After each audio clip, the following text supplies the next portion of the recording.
very much. As all of you know, I'm not a doctor. I'm a scientist.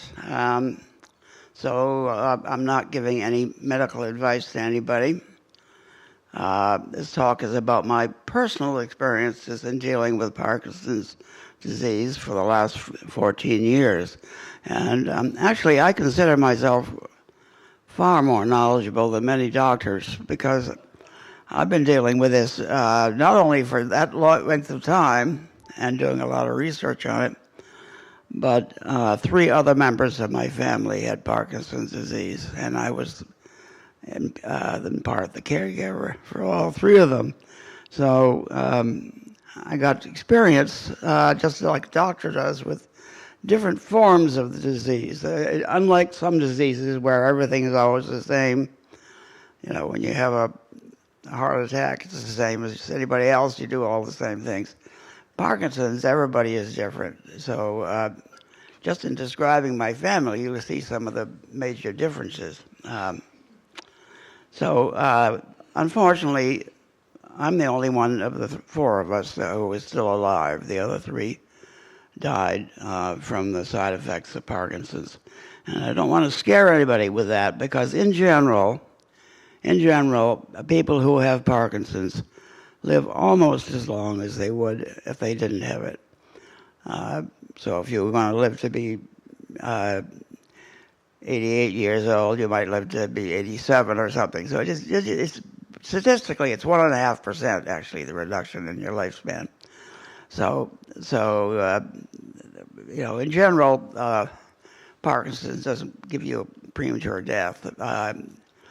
But for some people, the side effects, the symptoms are so bad that they wish that it did.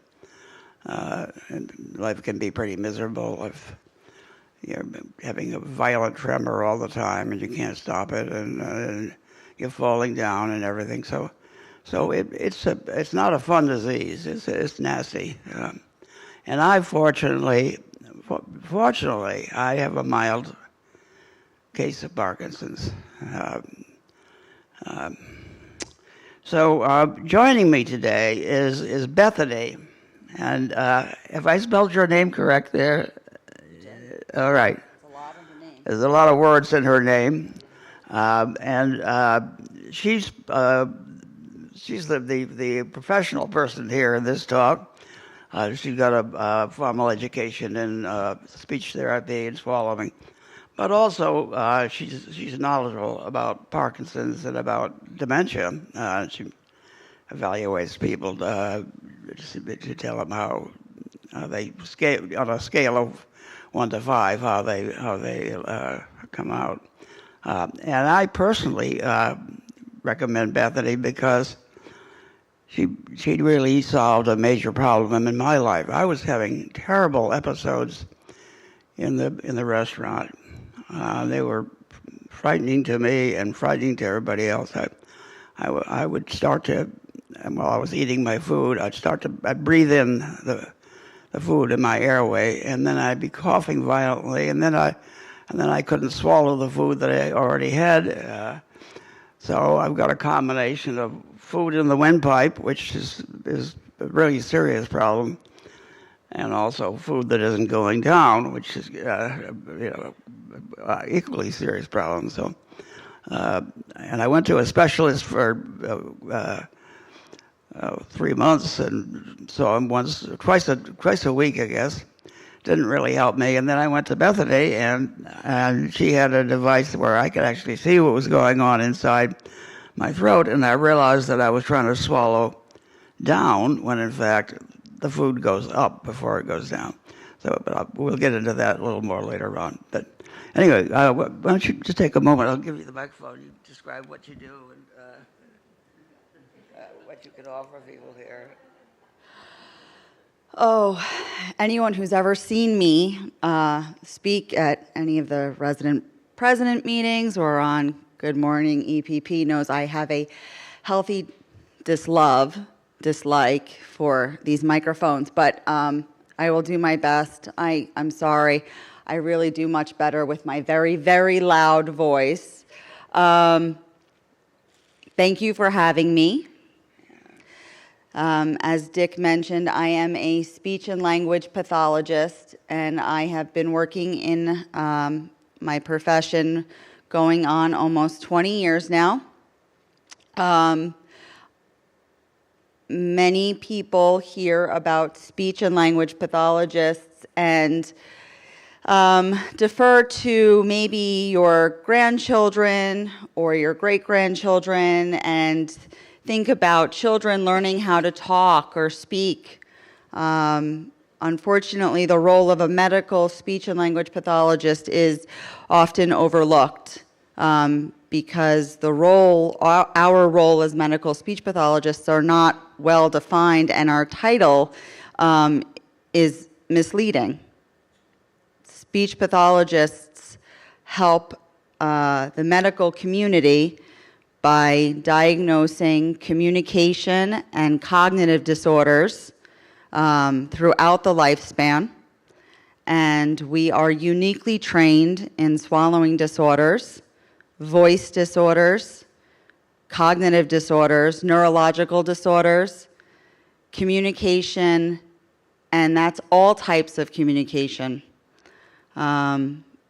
Parkinson's is a neurological disorder that affects the automaticity of our body. And Dick, I'm sure you're going to probably go further into this, but when we talk about automaticity, our bodies have a lot of functions that we take for granted. How often we swallow our saliva, how often we blink, our respiratory rate. We don't tell our bodies how often to swallow our saliva. We just do it. We don't tell our bodies, blink now. We breathe at our own automatic rates. And there's some normative data, right? But our bodies just generally kind of automatically operate. Parkinson's affects all of that automaticity. And there are many other automatic processes. So my role in conjunction with other medical professionals is to help people who are afflicted with Parkinson's, help them to relearn how to move and act and think and speak and swallow with intentional actions, so that living with intention, eating becomes less complicated when the automatic stops working the way it should. And that's how Dick and I met. Right. Thank you very much.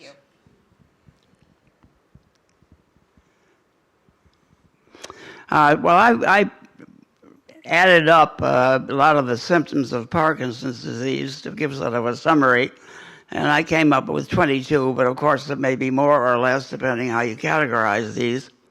I have at least half of them. So it's not a fun disease, and it affects, since it affects your brain, it affects so many things in your body, and none of them in a good way.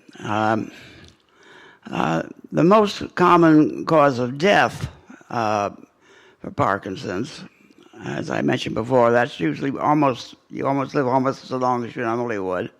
But when you finally do die from Parkinson's, the most common reason is that you breathed in food and it got down in your lungs, and then it gave you pneumonia.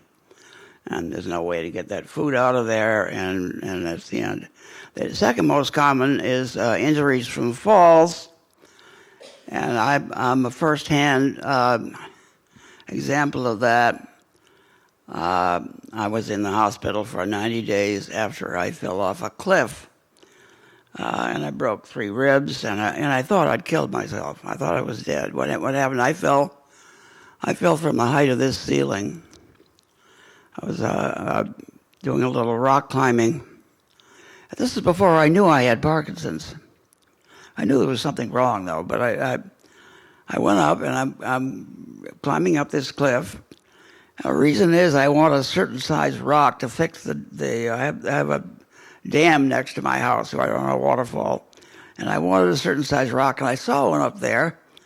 And I thought, oh, that would be perfect. So I managed to get up the side of this very steep climb, and I get on this ledge, and there's that rock. And I thought, well, I'll just throw it over the edge, and then I'll walk back down again. Well, the moment I tried to throw it over the edge, I went right over with it. And I fell from that height all the way down on a huge rock, and it knocked the wind out of me. And I was in excruciating pain from the ribs breaking and everything. And I thought, oh my God, I've just killed myself. Here I have a wonderful life and this wonderful wife, and all these things are so good, and I have just done something stupid and killed myself. Well, fortunately, I was able to recover in the hospital. It took a long while. I won't go into all the details, but a lot of things shut down in my body when I fell. And again, that's related to Parkinson's because they don't activate by themselves. You've got to work on it a lot of times to make things happen. But anyway, I'm 91 years old now. Most of you probably know that. And I feel very lucky to be alive and lucky to still be able to, at my age, speak to a group and know where I am and so on. That's always reassuring. But okay, so Parkinson's is a chronic and progressive condition, and that means that the symptoms become worse over time, and there's no cure for Parkinson's. So that your goal, if you have it, is to slow the progression. And there are ways to do that, and they more and more as doctors are researching the subject here. And in fact, I've even developed such little simple techniques to avoid, for example, I haven't fallen in a year. And I used to fall all the time. I used to fall twice a month. And I've fell down and hit my head in the base of my recliner and got a big dent in the top of my head. And my wife couldn't get me out. I was down there for about 15 minutes. We were trying to figure out how to get me out of there. That wasn't fun. And then I fell into a box. I had a box with some clothes in it, and it was just the right size. And I fell over sideways into this box. My feet are sticking up at one side and my head the other side, and I could not move. And I tried to tip the box, but no, it was too big. And I tried to pull myself out. No, that wasn't working at all. So here I am. Fortunately, I was lying on some overcoats, so it was really comfortable. I thought, well, I could spend the night here. It might be a little awkward if I had to go to the bathroom, but here I am with my feet sticking up and my head sticking up. Fortunately, I always have with me my keychain. I have a little thing you can unscrew, and there's a knife in there. So I unscrewed this, and I took this knife, and little by little, I cut this box until I could take it apart. So it finally collapsed, and then I could get out of there. But that took me about 2 hours to do. So one of the many aspects of falling, funny things happen. And what I discovered, and I don't know whether I'm going to get to that here or not, but the key to not falling for somebody with Parkinson's is that you can't turn a corner. If you're walking in a straight line, you've got a certain amount of momentum. And then if you want to turn right, if you don't stop completely and then shuffle around like this, what happens is your body just goes over sideways. And normally, I mean, you could, if you're a skier and all that, you can respond to that so quickly you don't even know what's happening. But with Parkinson's, the autonomic response, that's the word people use, autonomic. It's that the control center of your brain doesn't work the way it should, so you have to tell it what to do, which is a little bit of a challenge. So Parkinson's disease, it's a disease of the brain, and I don't want to take too much time here because we got a lot to cover, but basically it's like cancer. It doesn't come from a virus. It doesn't come from a genetic mutation. It doesn't come from inheriting it from your parents or anything like that. What Parkinson's come from is primarily something you breathe into your nose. And the most common foreign agent, unhealthy substance is paraquat. And paraquat is a powder that's sprayed on farm fields, particularly out in California, but all over the United States. And it's a weed killer, and it's the advantage to it for a farmer is if you send somebody up in an airplane and they release this paraquat all over your many farm fields, it then kills all of the foliage that's on the ground, and now you can just cover that with the debris from the previous crop, which might be corn, and go right on growing something else. So it saves a lot of money and time to be able to use paraquat. The problem, of course, is that I know, and I was one of the first people to know which was causing it. I'll get back to that in a moment if I have time. But not only is this paraquat being sprayed everywhere, particularly if you live in California and you have a well, it gets into the well water. But if it isn't done right, it's in all the food you eat. So people are eating food that has small amounts of paraquat in it.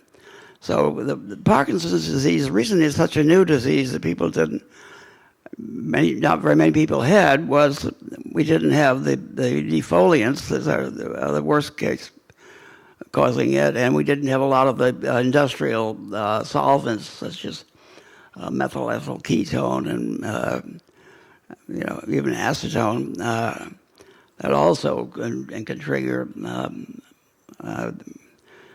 failure in your brain. Your brain has the control center. It's the basal ganglia, and there's a part of it that releases dopamine, and that dopamine is necessary not only for your body to function, but also it makes you feel good. It's a happiness drug, and if you're not getting it, then you're not very happy. So that's one of the side effects of Parkinson's.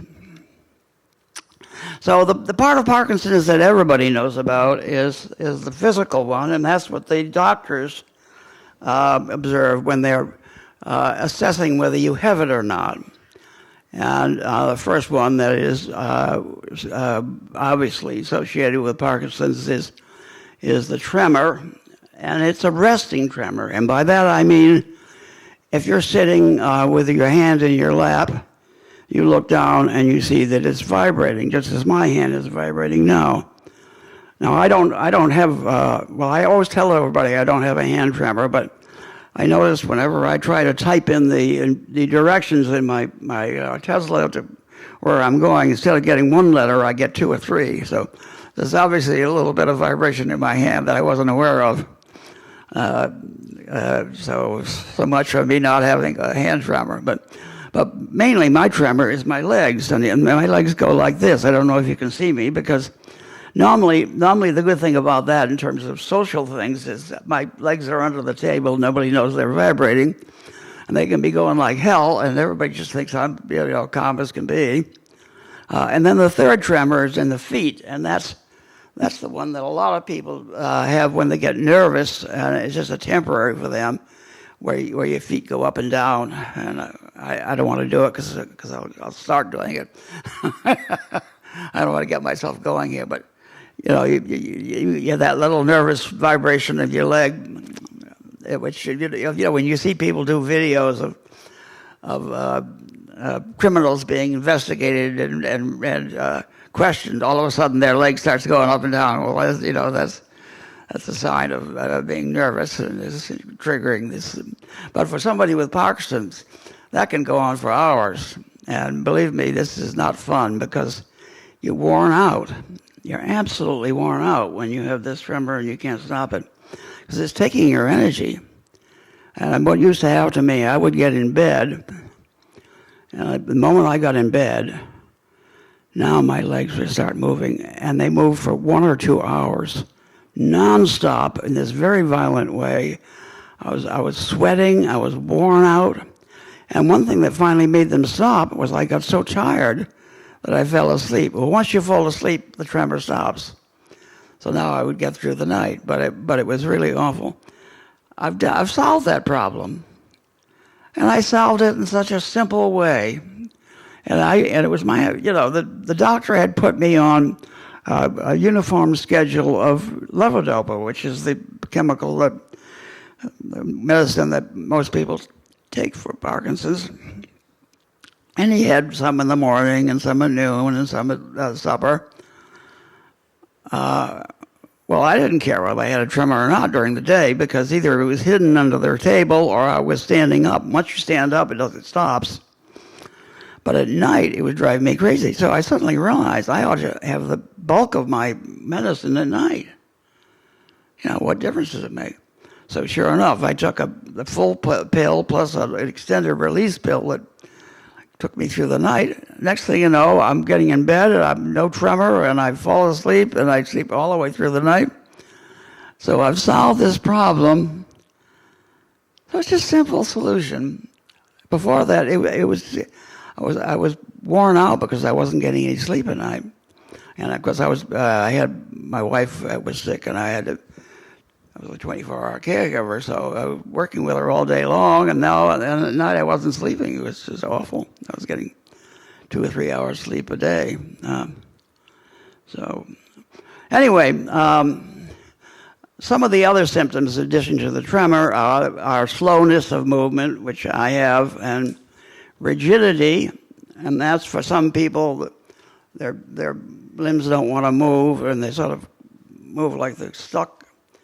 I have a little bit of that. And then there's the facial masking, which I do have. My daughter Polly, who was Down syndrome, was extraordinarily skilled at figuring out how people were feeling by looking at their expression. And all of a sudden she thought I was mad at her. Well, I wasn't mad at her. My face was frozen, and I couldn't smile the way I used to do. And so... Lane, my wife Lane, she would look at photographs of her, and she didn't look the way she used to. Well, it was because her face was freezing. So when she went to smile, nothing moved on her face. It was just rigid. That's a characteristic. Very small handwriting. All of a sudden, my handwriting is like 7-point type. I mean, it's so tiny. I have to literally, if I want to read what I wrote on a note, I have to get out a high-power magnifier in order to see it. And I keep trying to get out of that, but if I'm not thinking about it, sure enough, it goes right back down these little tiny letters. And then finally, speech. My wife Lane, if those of you who know her know, you couldn't hear a word she said because her speech was like a whisper, and then she didn't realize that. She thought it was fairly loud, but it wasn't. And particularly in a restaurant, you couldn't hear anything she said. And I kept trying to get her to speak up, and she went to see Bethany, and before that she spent 3 months going 3 times a week to another specialist up in the health center up the street here. And my stepbrother, same thing. He was so soft I couldn't hear a word he said, and he sounded loud to him. That's the funny thing about it. So for some reason, people with Parkinson's who are very soft think that their voice is really loud. So, I kept trying to get him to speak up, and he kept giving me this funny look. And so one time he thought he'd be funny. So he said, "Is that loud enough?" Well, it was about right. He thought he was yelling. He thought I was saying, "Oh no, don't be that loud. That's terrible." So he just obviously did not know what it sounded like, and that's sort of the way it is with Parkinson's. And then some people with Parkinson's have their feet stuck to the floor, and when I say stuck to the floor, they stand up and they can't move. It's a very awkward, distressing situation, and my stepbrother had that. So what I would do is I'd rock him from side to side, and then once I feel he sort of was trying to catch his balance, I'd pull him forward, and next thing you know, he'd be walking. Well, now I had to keep pulling. So I'd have the door open and everything, so I didn't have to stop anywhere. As long as I could keep going, I could take him all the way out to his workshop where he had his collection of opera records and everything that he listened to. And he had a little bell, and when he wanted to come back, he'd ring his bell, and then I'd go out there, I'd rock him from side to side, and then, well, once in a while, we'd get to a little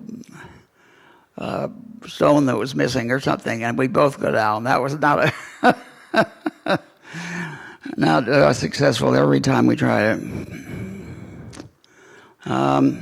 So every time I give a talk on Parkinson's, there's somebody listening to me who has a tremor, and they're worried that they might be coming down with Parkinson's, but they don't want to say anything to their spouse, or they really don't want to think about it too much. And it turns out they don't have Parkinson's. What they have is essential tremor. And an essential tremor is it's 5 times more common for people over 65 years old than Parkinson's, so there more people have that. And it's not something that's particularly distressing. I mean, it's not fun, but because when you go to drink your soup, you're splashing it all over the table when you go to scoop it out. There's a very easy way to tell whether you have Parkinson's disease or essential tremor. And the way you tell is if I'm going over here and I'm going to pick up Bethany's drink here, and I notice as I do it now, my hand is shaking, and I think, oh my God, I can't drink this, it'll be all over me. That means I have essential tremor. If I'm sitting here and my hand is shaking, and I go to pick up this drink, and all of a sudden my hand is steady, and I can do it perfectly, that means I have Parkinson's. So Parkinson's is a resting tremor. You have the tremor when you're just sitting around. So me, I have my legs going like this under the table, and nobody can see it, and they don't know that I've got a tremor. They just think, I'm just relaxing here, not to worry about anything. The legs are going like this. And I think, will you stop that? God damn it.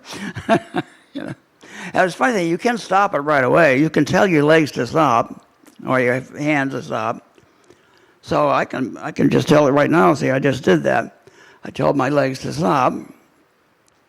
But then you don't think about it. Next it comes right back. So either you have to think about it nonstop, or you're going to have it. And it's exhausting because in my case, if you have a little hand tremor, that doesn't take much energy, but leg tremor, that takes a lot of energy. And I'm worn out.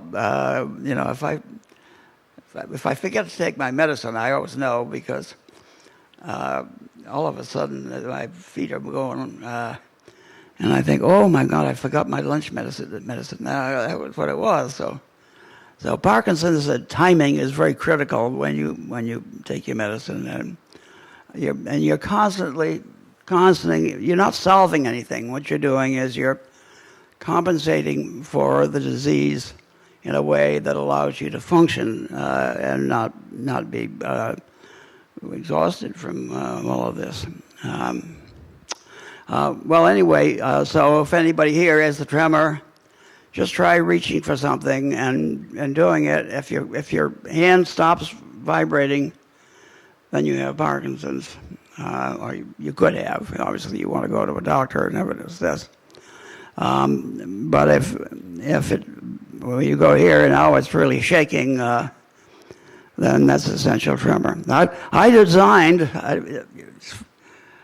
before I knew about essential tremor or Parkinson's, a doctor came to me 40 years ago, and he had essential tremor. And so it was embarrassing for him because he would have a glass of wine and he'd go and pick it up and it'd be all over the table. A lot of other, he went to shave and he's all over, he's afraid he's going to cut himself. So he wanted to know if I could design something that would stop the tremor. And I did actually not only design it, but I built one for him. The problem was that technology then, this is like the 1970s or 80s that I did this. Technology, we didn't have these microcomputers that are so tiny. We didn't have batteries that were really powerful. They're so powerful that you could run an electric drill with these batteries. So I had a battery pack that he had to have on his waist. It looked like he had a car battery on his waist. So that was the first problem. And then the second problem was, because I couldn't have the microchip or anything like that, I had to have this thing that he had on his wrist that was really heavy and it looked really strange, but it damped out the vibration. So it sort of worked, but not good enough. Well, now somebody has actually designed, with all the new technology, they've designed something you can put on your wrist and it calms down, if you have essential tremor, it calms it down to the point where you can function. Otherwise, you've got to use other techniques. Unfortunately, as I may have already mentioned, though, you might have both Parkinson's and essential tremor. That's, first of all, hard to analyze, and secondly, good luck with that, because you've got all the worst features of both diseases when you have that. So early non-motor symptoms, the shaking of the hands and all of these other symptoms are obvious and they're not fun, but the non-motor symptoms are actually worse. They're the ones that people really suffer from when they have Parkinson's. And the first one is constipation. And I know it's not something you talk about in public, but I'm going to talk about it. So bear with me on this. I went to a symposium up in Windsor, Connecticut. It was probably about 10 years ago. And there were a number of doctors that I knew who were there and everything. That's why they invited me to go. They thought, in fact, they wanted me to speak a little bit there. And the leader went through the list of symptoms that people have in Parkinson's, just as I'm doing now, only he had to just name out the names, because most people knew just what he was talking about.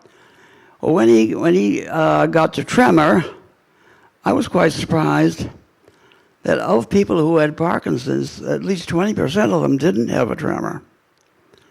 Now, it turned out that some of these people had a tremor inside them so that they could feel something vibrating in their body, but there was nothing visible on the outside. So that surprised me, first of all. The second thing, though, I thought was fascinating is when he got to constipation, it looked like every hand was up in the air.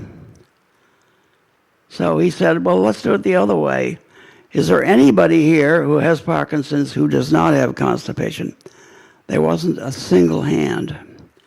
So this, believe it or not, is the most common symptom of Parkinson's. And the way it differs from ordinary constipation. Ordinary constipation is when you go to a big party and they've got raw steaks there that are very hard to chew, and You're drinking a lot of liquor and everything, and then the next day you're constipated. So there's a reason for it, and it doesn't last that long. Whereas Parkinson's, the constipation is daily, and it doesn't matter what you eat, pretty much. It's there. And the reason it's there is because the intestines and everything, they're 15 feet long.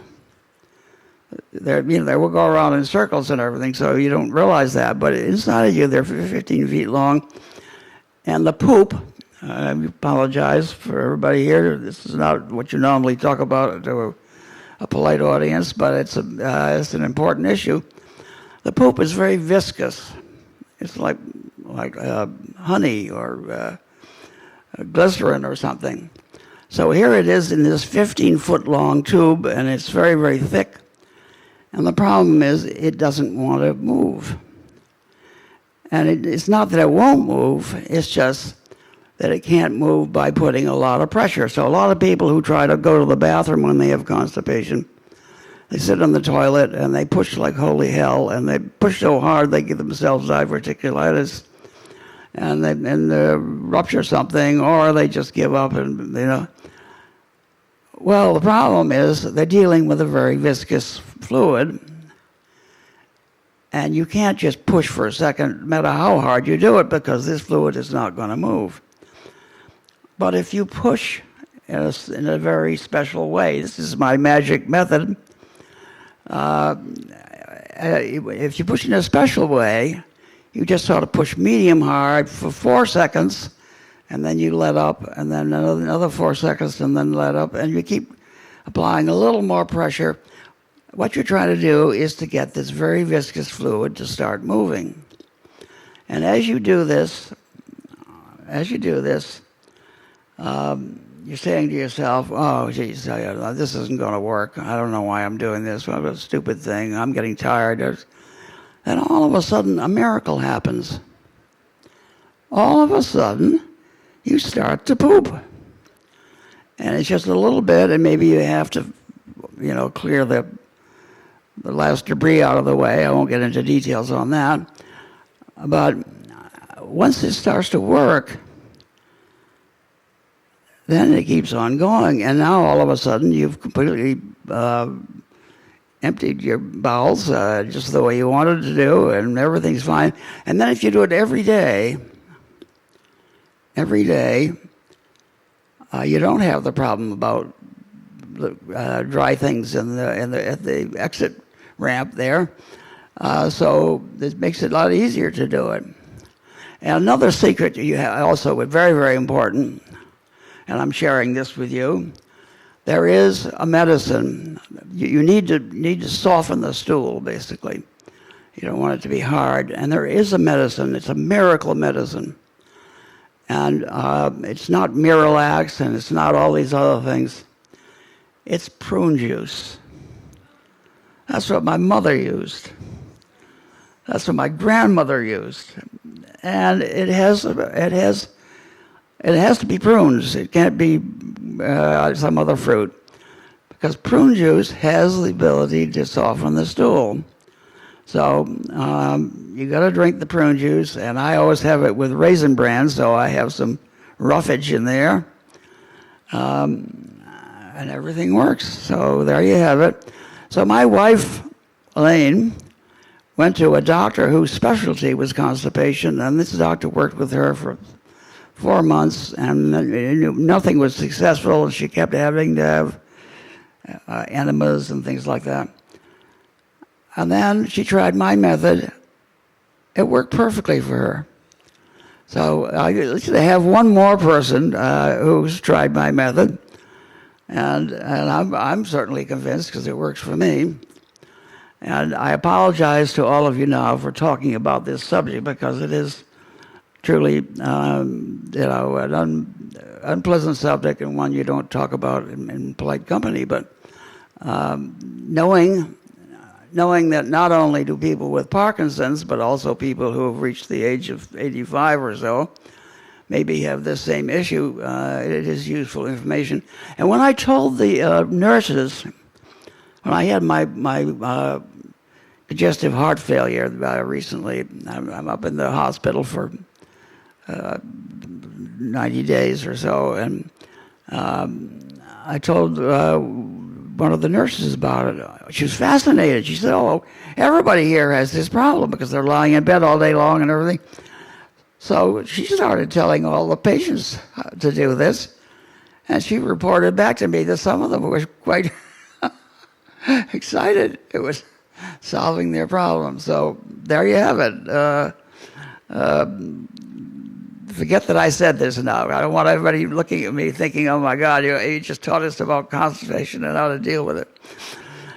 Okay, another early motor symptom is acting out dreams, and it's called REM sleep disorder.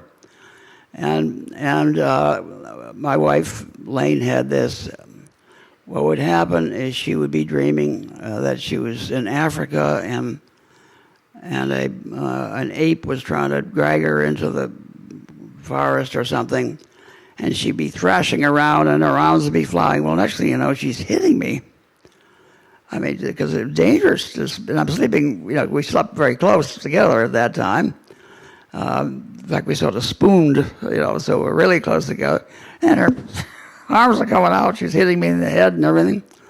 I had to put a barrier between her and myself to get through the night. It was really awful. And then, unfortunately, as her disease progressed, she would be dreaming, and she would get up out of bed and go out the door and end up down maybe at the mailbox or something. She didn't even know where she was or how she got there, because she was doing it in her sleep. So this is an early motor symptom of Parkinson's, and that one in particular is not normal, so that's a clue that you might have a problem. The problem with some of the other ones, such as constipation and loss of smell and depression and nocturia, which is getting up all night long to go to the bathroom, keeps you from sleeping. Those are things that can be caused by a lot of different medical situations. So very rarely does anybody identify that they have Parkinson's when they start getting these things. If you have constipation and you're a little depressed, that could be for 100 reasons. So it's only after people have the tremor and they get diagnosed with Parkinson's that they then look back, knowing about these symptoms, and realize they had for 5 years before they it was confirmed they had Parkinson's. They already had some of these. And Lane, another thing, she had little vesiculations on her legs. I'd see these things running down her legs and everything. But they didn't bother her that much, and so she didn't put much, think it was anything serious about it. Well, it turned out to be that one of the many things that her disease, Parkinson's, was starting to happen to her already, even though she hadn't got to the major things. Oh, and depression, a good example. One of the things about Parkinson's is the dopamine is not being released. And dopamine is sort of a feel-good chemical. So when you don't have the dopamine, I had depression, and there was no reason in the world why I'd be depressed, because I had a wonderful life. But the form it took for me is all of a sudden I really wasn't interested in doing any of the things I used to like doing. I'm thinking to myself, well, I used to be playing golf. I don't really feel like doing that. Well, I used to be lecturing on this. Well, I don't seem to be interested in that. So it just, I wasn't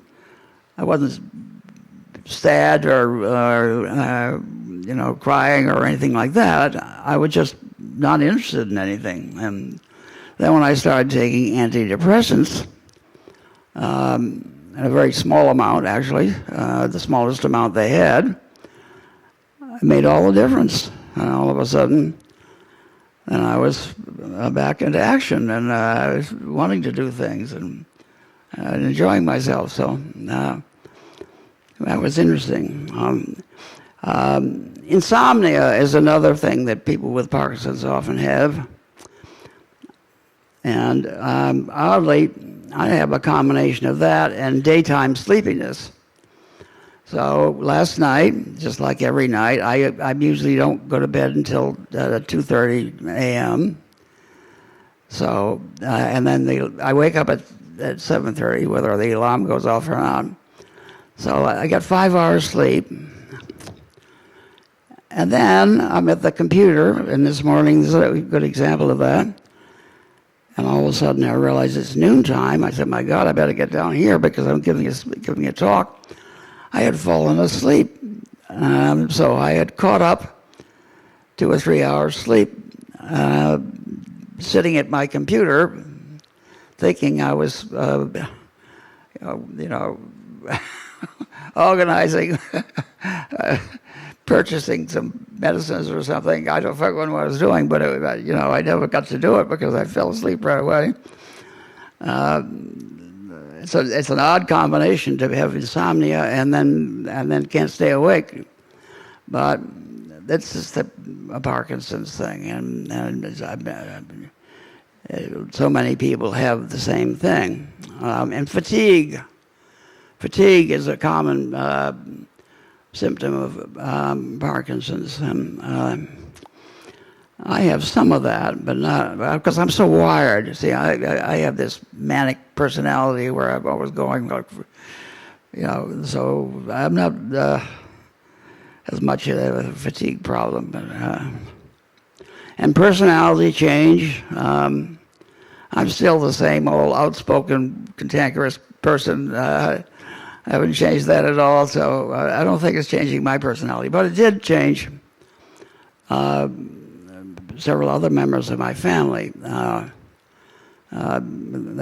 all of a sudden they were angry about things that they never were before, and my wife was very amorous. I mean, I didn't mind that at all, but that was the personality change. I actually, well, at least that's the positive thing about her Parkinson's. She's extremely amorous. And anxiety is a problem with Parkinson's. And then finally, for certain types of Parkinson's, hallucinations and delusions. Delusion is when you think somebody just stole all your money, when in fact you put your checkbook or whatever in the wrong place, and you can't find it. So you're sure somebody took it. And hallucinations. When my wife Lane had the advanced stages of her Parkinson's, she began seeing rats on the floor, running underneath the bureau. And I realized right away what it was. I'd be walking in front of the light from the bathroom, and the shadow would go across, and she thought that was a rat. And she kept insisting that there was an animal under there, and I said, no, look, it's the shadow. Well, then I read about hallucinations in a book that I got just to know how to deal with Lane, and I realized you can't argue with somebody when they have hallucinations. So before that she was frightened and didn't want to dare get out of bed because the rat was there. I said, oh, that's not a rat, that's my pet gerbil, Harriet, my pet gerbil Harriet. Likes to live under there. Don't worry, she's very cute, and she won't hurt anybody. Well, Elaine just relaxed right away and fell asleep, but just felt fine. And later on, by then I'd learned this technique. Later on, I'm in the living room, and she looks over and she says, by that time we had caregivers, because she had 24-hour care. And she said, why do we have 2 nuns taking care of me? I said, 2 nuns? Yeah, she said, right over there. See them right over there? They must be very expensive. We only need 1 nun. I said, oh, no, Lane. I said, they work as a team, but don't worry, because since they're nuns, they donate their time, so it's not costing us anything. Perfectly happy. That's all I had to do. So there was the solution to that one. No. You know, whenever I give a talk, I run out of time. We may go a little bit over if anybody has to leave at 2 o'clock. Just go ahead. It's fine. My fault that I'm going too long here. So my first indication that I had Parkinson's, I tried to skate on Lake Pisac, and I used to be a really good skater. I was a hockey team and a speed skater. And I saw that the ice was perfect, and I got out. And when I went out on the ice, I discovered I couldn't stop. I couldn't turn sideways. My balance was compromised. So I had to shuffle my way back to the dock. And fortunately, I was smart enough to take my skates and throw them in the trash as I was going by the trash can, because I could see that would be a major, major problem. You all right, Bethany? Yeah. What I wanted to have is Bethany demonstrate her machine here, but what are you doing? You coming here? Okay, good. All right. Anyway, I went to a neurologist, and he told me I didn't have Parkinson because I didn't have a hand tremor. You know, he wasn't that knowledgeable. You know, the whole time my legs are moving. He said, "Oh no, that's restless leg syndrome." Well, it's not. Restless leg syndrome, you have to move your legs occasionally, but you don't have them vibrating nonstop at the same rate. That's a different disease. So I was fooled for 5 years thinking I didn't have Parkinson's. And I kept saying to Lane, "Why is it that you're the one with Parkinson's, but I have all the symptoms of it?" Well, it shows how dumb I can be, because it turned out that I just don't have a hand tremor. So. All right, so I'm going to stop here because you want to do your? You all right? Okay, all right.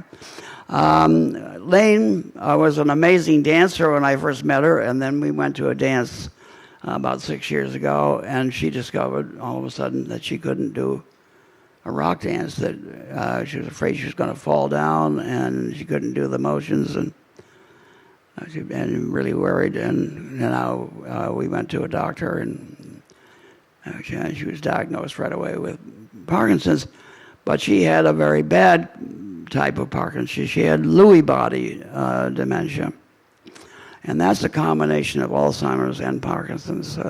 When they examine people's brains who have this type of condition, they discover all the tangles and everything that they often see with Alzheimer's. So it's and there's a lot of hallucinations and everything. And I'm unfortunate with Lane. I woke up at 5 in the morning one point when she was getting bad, and she had fallen on the floor when she was trying to go to the bathroom, and we couldn't get her up, and she couldn't stand up, and then she had to go into rehab, and then just everything went downhill so fast. But she had a very serious condition, unfortunately. And my twin brother, who many of you have seen, because he used to visit here, he's an identical twin. He started falling down all the time, so he went to a doctor, and the doctor had him look at his finger, and he went along crossed like that, and my brother could look at it without moving his head, and then he went up and down, and my brother couldn't do that. And that turned out to be a symptom of something called progressive supranuclear palsy. And it's a very, very nasty disease. It's like ALS. So very soon after he got it, my twin brother was no longer able to speak. He couldn't utter a sound. So frustrating for him. He wanted to say something, but he just. And occasionally he could make a horrible noise. He'd go, "Ah!" You know, because he was so frustrated that he couldn't speak at all. And his mind, he never lost his mind the whole time. That's the worst part of it. And then, of course, then he was falling all the time, so we had to get he had to have two caregivers rather than one in order to pick him up.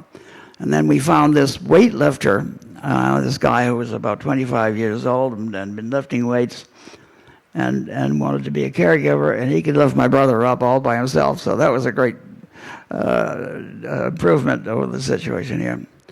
But then my brother couldn't read, and then he couldn't watch TV, and originally he was typing, but he lost the ability to do that. And then he was incontinent. So finally, when he got to the point where he couldn't swallow, that was the end of it. And he didn't want anybody, artificially feeding him or anything. It would have been ridiculous when he had no life whatsoever, and he's miserable. So that was the end. And my brother-in-law, as I mentioned, his feet were always stuck to the floor. Eventually, he ended up in a wheelchair, and at the end of his life, he slept in the wheelchair day and night. And we had a little trap door in the seat of the wheelchair to deal with certain issues there. So I went to a party at my stepbrother's house, and he invited 4 of his friends, and they all flew crop-dusting airplanes. And my stepbrother used to go up with his best friend all the time because he needed somebody to operate the lever to release the paraquat on farm fields while he was flying, because he would go back and forth, and then he didn't want to spray somebody else's yard or whatever. He wanted to do it on your field. So he was up there breathing in this paraquat all the time, and he didn't wear a mask because he was a conservative political party, and masks were for sissies, and you didn't wear a mask if you were into that. And unfortunately, he was breathing in this very toxic substance. The interesting thing is he had a party where 4 of his friends all were crop dusters. They all flew planes. And every one of them, very clearly to me, knowing all the symptoms, I could see they all had Parkinson's. So he obviously did because his doctor had diagnosed him quite a while before, and his friend obviously did. But some of the others weren't aware they had Parkinson's, and they were falling down in the living room while we were there. So they said, "Well, I'm clumsy," or most people are actually falling right on the floor, and you have to somehow get them up. And one of them had a wheelchair because he'd hurt his leg from falling and everything. So here I recognized that paraquat was a major source of the substance that was causing Parkinson's. I could have saved people a lot of suffering if I had written an article about it, but I never did, unfortunately. And then 12 years later, I read all over the websites and everything that researchers are now looking in the connection between paraquat and Parkinson's. Partly the company that makes paraquat is very powerful, and they're making a lot of money, and they don't want it banned. It's banned in every other country, every other major country. Only the United States does not ban paraquat, and that's sort of the way the United States is going now.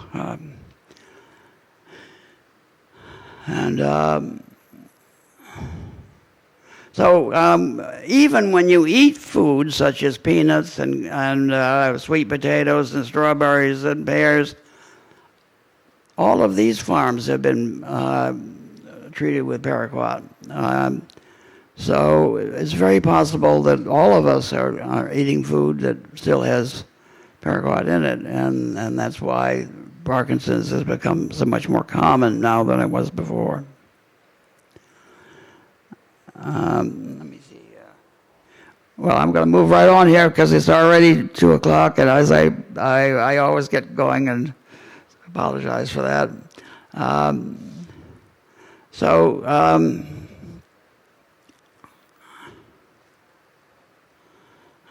Someday I'll tell you all the rest of these. So swallowing difficulty. as I mentioned before, I used to be in the conservatory here, and all of a sudden I would get food in my windpipe. And the reason is because the valve that normally shuts when you swallow doesn't function when you have Parkinson's. The control center of the brain that controls how you walk and how you chew and how you do all these other operations. How your heart beats even is controlled in that part of the brain. That gets messed up, and now the valve in your throat doesn't close. So I used to have these awful experiences. It was frightening to me, and I'm sure it was a real downer for all my friends who were with me at the table, when all of a sudden I would be going like that, and it was frightening everybody. And oh my God, what's he doing and what's happening? And they wanted to give me the Heimlich maneuver, but actually I wasn't trying to get food down. I was trying to get the food out. So they would have given me the wrong thing. But it was a terrible thing. So I went up to Hartford Health up the street here, and they spent some time talking about swallowing with intent. Well, swallowing with intent, it sort of works for Parkinson's, but not really. And then I went to Bethany, and she had this thing where I was able to see what was going on in my throat when I swallowed. And all of a sudden, I realized, looking at her thing, that when you swallow, the food doesn't go down, it goes up. So the best way to swallow is to put your head down like this, because now the food travels toward the top of your head, and then it goes into the right part of your body and down into the stomach. So once I realized that, it's such a simple thing, and a few other things that we worked on, all of a sudden now I could swallow. A huge improvement. And then, the breathing in the food, now that I realized I had that problem, I just knew that I would not eat any more peanut butter or popcorn, honey, or soft cheese because it got stuck in the wrong place. So that was a good thing. And then things like popcorn with little tiny flakes and everything. When your valve doesn't close in your airway, the last thing you need is to have anything floating around in your mouth. So, and of course, I had to stop talking, which for me would be a real challenge, because I'm a talker. I will freely admit, and at a meal when I'm trying to keep it out of my airway is not a good time to be having an intense conversation about some political issue or something. So anyway, have you got a way of demonstrating your stuff, or? Ready? Yeah, I'm ready. Do you want to? Sure, you can do it for me. Yeah. All right, I'm going to be wired up for sound, I guess. There, let me put this down. We can find a outlet. I just need to see if I can connect to a power source. All right.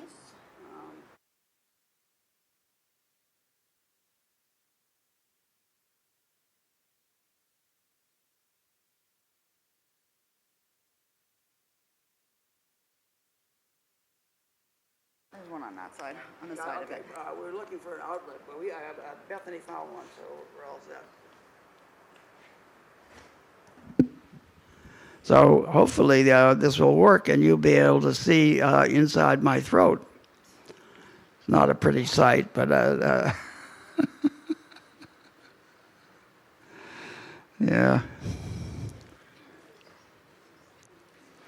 One of the things I didn't talk about is dyskinesia. Dyskinesia is just another annoying symptom of Parkinson's.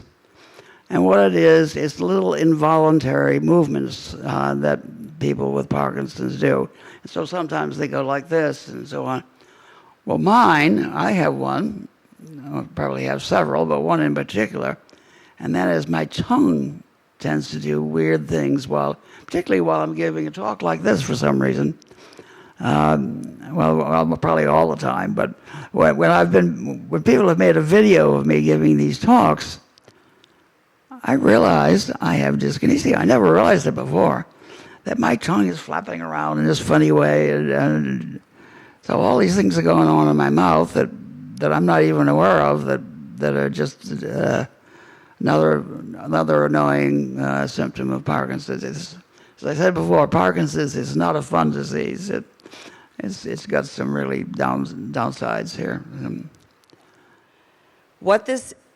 All of this equipment is measuring surface myography, which is surface muscle movement of Dick, and specifically Dick's swallow.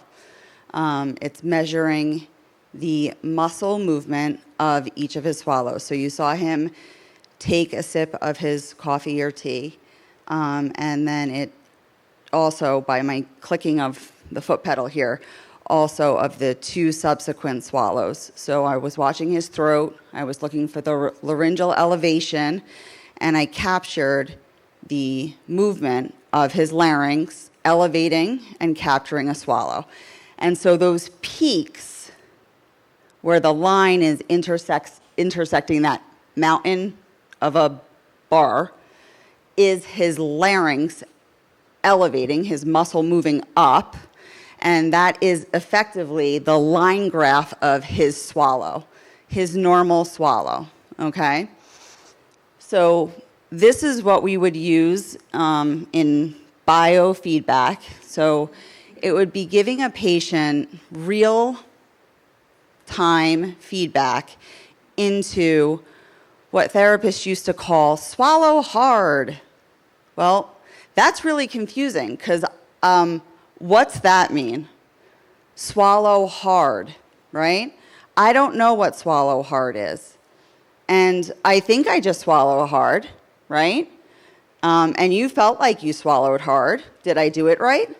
Well, Dick, you always thought you were swallowing hard. And you certainly felt like with the Hartford therapist you were swallowing hard. But then you would go into the dining room and you would still have choking or near choking episodes. And you thought you were doing all of this great work in therapy, but you were still having moments of near choking. So you were putting all of this work in, but it wasn't translating into real life work.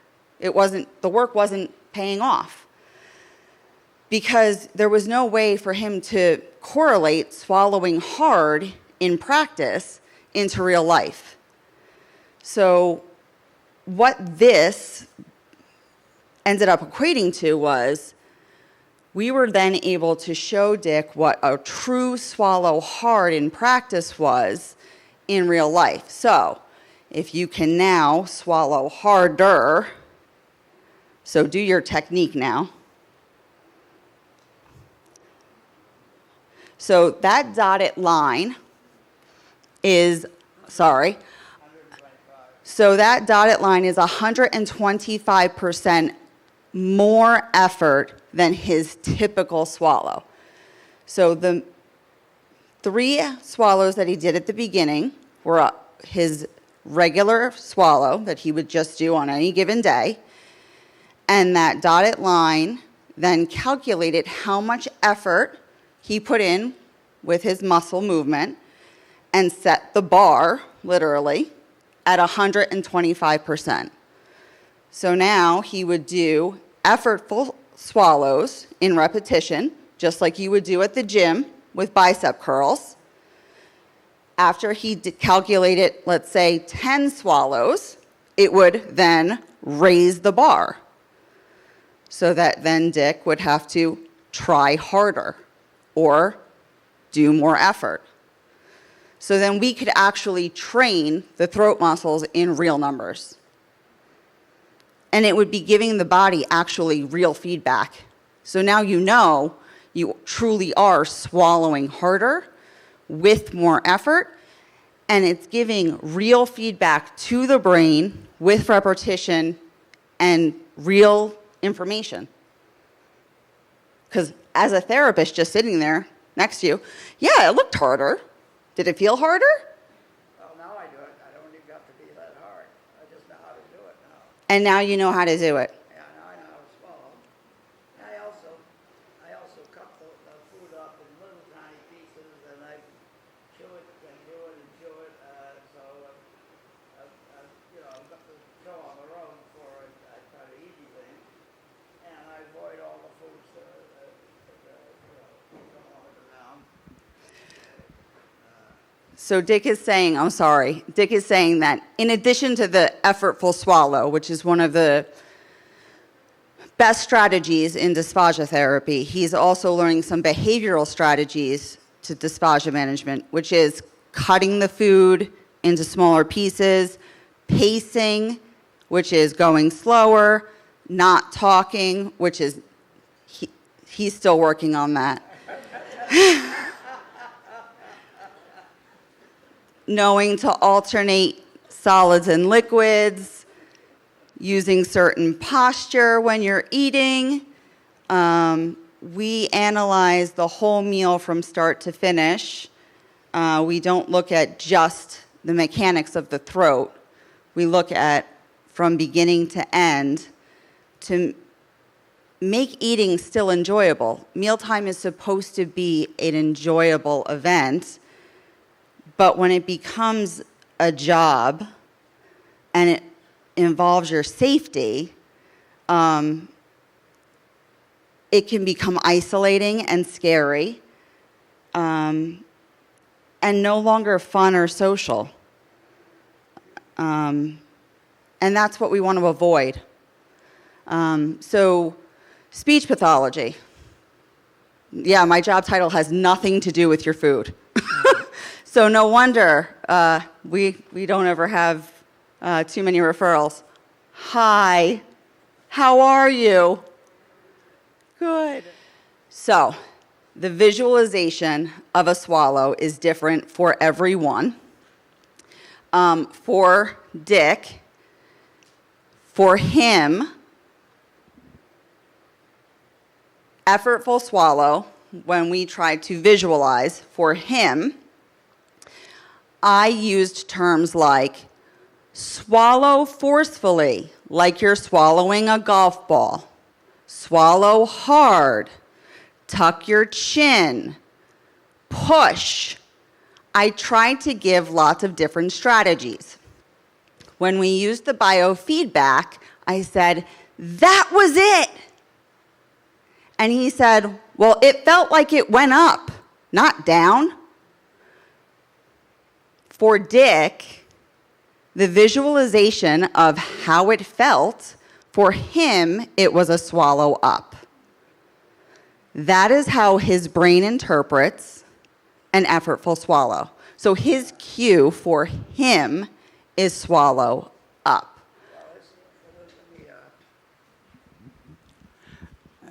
For me, what was happening, I was trying to swallow in the direction of my throat because I figured that's where my stomach was. It's perceptual. But in fact, if I swallow in the direction of the top of my head, then the food goes over where it's supposed to go and then down into the part where the stomach is located. So I put my head, when I eat, when I try to swallow, I put my head down, I'm looking at the floor, and then swallow touch the top of my head, and I'll do it right now, and you'll see me.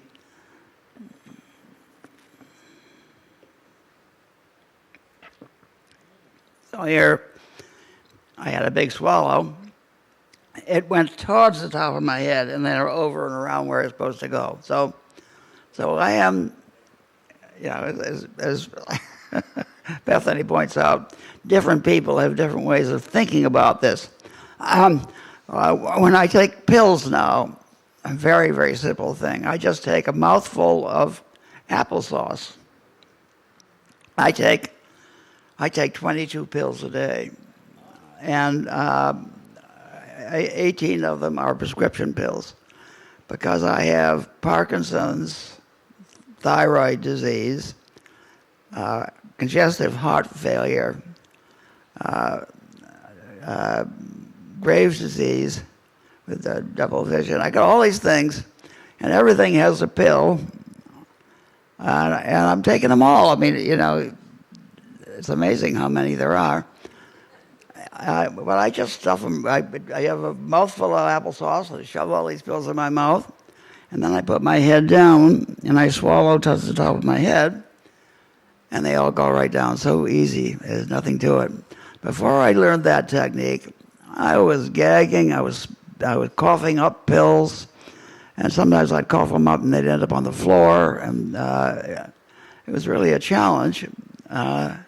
Once I discovered the applesauce plus the swallowing towards the top of my head, I'd never had a problem since then taking my pills, and so it's not. I used to worry about it. I used to think, oh my God, I got to take my pills. How am I going to do this? Or I'd take one or two at a time. You got 22 of them. You got 11 times you got to swallow the pills. That's not too good. So now I just have the whole handful, put it in there, and it all. Yeah. Another half of Fran's question. Do you mind? So Fran, the other part of the question is the epiglottis. Though the epiglottis is an autonomic response.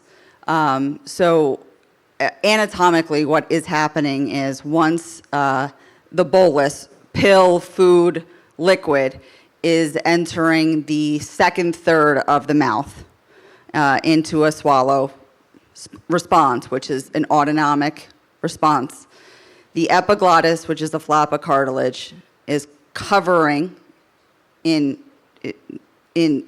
covering the trachea, which is the air pipe, which is directly in front of the esophagus, okay? It's a timed brain response, autonomic.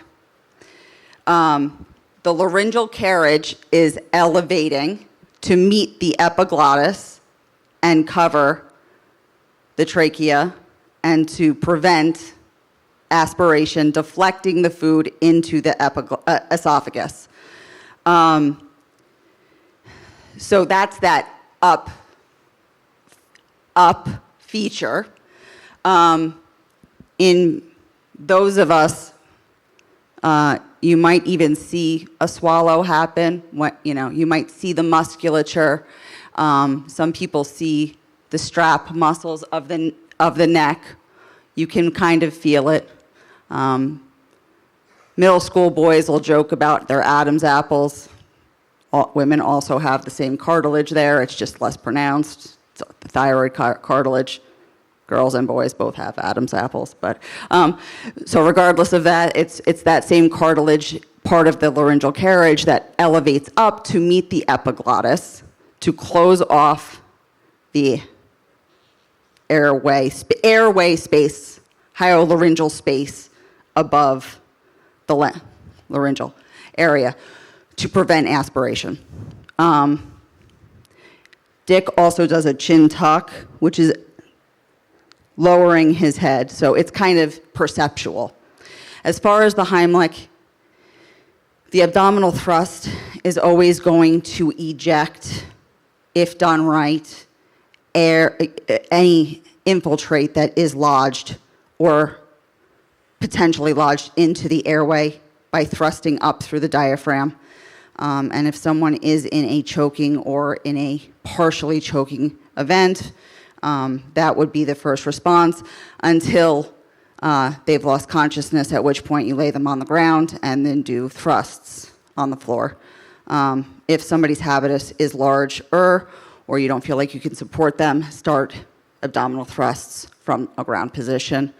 Don't continue to support them in the air, because losing consciousness is very likely at some point, potentially, if they are already still conscious during that time. No problem. I tried. I tried. Let me see. So, are there any questions about other aspects of this?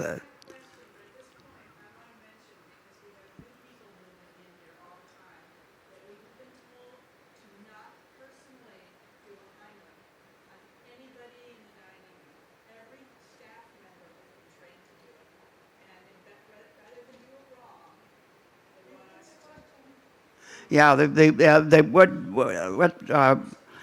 we were talking about is that no one who lives here should attempt to do the Heimlich maneuver because if you do it wrong, then it actually has a negative effect, and among other things, you can break somebody's ribs if they're fragile and they're elderly, and you squeeze up as hard as you can.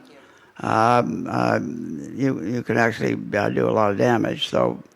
I'm not suggesting anyone go and do that. I was just saying that if you were somewhere else and trying to go, Well, if you were.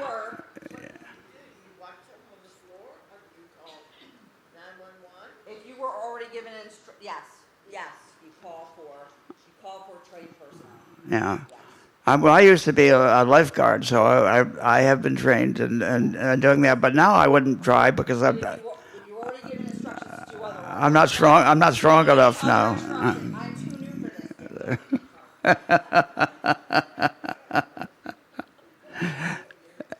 Okay. So any other questions? I think maybe we're way over our time. Yes, over here.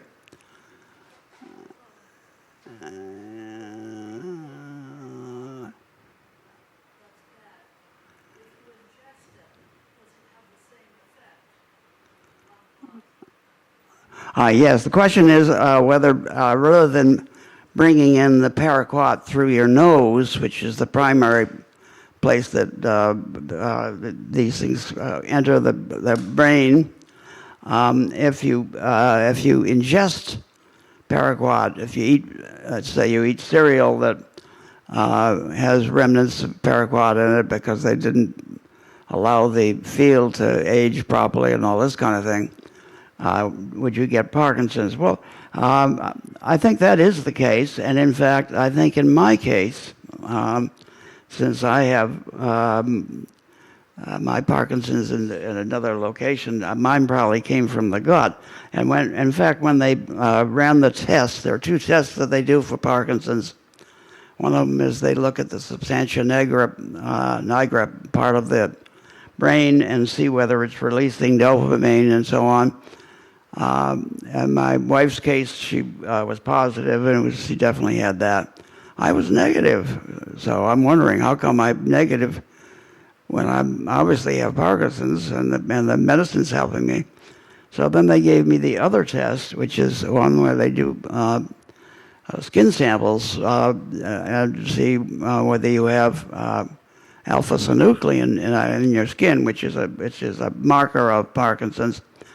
And I was positive on that. So that sort of made me think, now I could be wrong about this, but it made me think that my Parkinson's was in the gut, and it was from something that I'd been eating, and I've been, or drinking. And what happened to me, it was pretty obvious to me. I had a well, and I had a Roundup, spraying Roundup all over my yard, trying to get rid of the bamboo that was growing there. And I'm talking huge amounts of Roundup. And then, of course, it would be a heavy rain right after that, and this would end up in the well. And the well was not a deep well. It was a shallow well. It's only 15 feet deep.